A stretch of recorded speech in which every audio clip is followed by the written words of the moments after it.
Hello, Chris Stoneberger here with AJ Hawk from Centerville High in Ohio.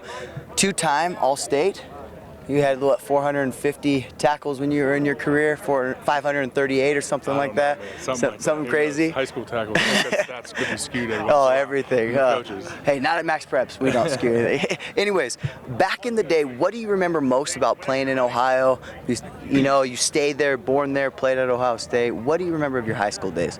I just think, when I think of high school football, obviously I'm biased, but I think of Ohio. I think it's one of the powerhouses. They always talk about Ohio, Texas, Florida, California. Those are kind of the four powerhouse high school programs, I think. And I just remember, as a young kid growing up, going to the games every Friday night and wanting to be a part of it. I had two brothers ahead of me, so I would go watch them play and be kind of jealous, And I got to play with one of my brothers, my middle brother, Ryan, who's actually caddying for me this week. I played 2 years with him, so that was a good experience. Good stuff. When you were back in the day, you're talking about Ohio football. You got everyone from Elder to St. Xavier. You go up to Glenville, St. Edward, Lake.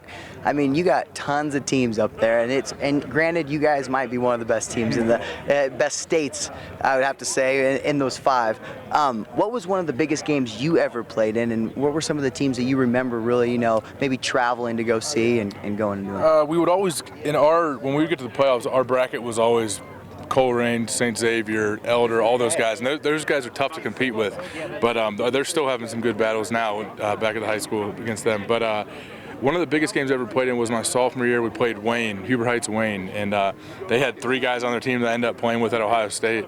And it was just hyped up. We were both, I think, 8-0 going into it, and the 2 best teams in the whole area. And we went into their place, and it was a crazy atmosphere. And I think we won 35-14 or something. And it was a lot of fun to be around. Well, they got a great quarterback this year at Huber Heights Wayne coming up. I think he might be actually going to Ohio State. Yeah. So hopefully you guys are going to keep it going. We got Terrell still there. When you talk about the state of Ohio and you talk about the coaching and everything else that's went on, what were the coaches like for you, and what impact did they have on your life? Oh, they were the best, I think. I've been really lucky to play with some of the best coaches. I think in high school, my first 2 years, Coach Bob Gregg, he retired after my sophomore year because he had like 305 career victories, which is crazy. And then Ron Ulrey took over, and he's doing an unbelievable job. He's been there 30 years now. And then I got to play for Coach Jim Tressel at Ohio State. And I think he's the best coach in the country, bar none. Obviously, like I said, I haven't played for anyone else in college, but I just think how he goes about it and how good he is and how classy he is, he does things the right way. All right, last question. It's probably the most important question. You are an Ohioan. Gold Star or Skyline? Skyline, all the way. Skyline, all right. For sure. Well, thank you very much for the interview. Appreciate it. Have a good day.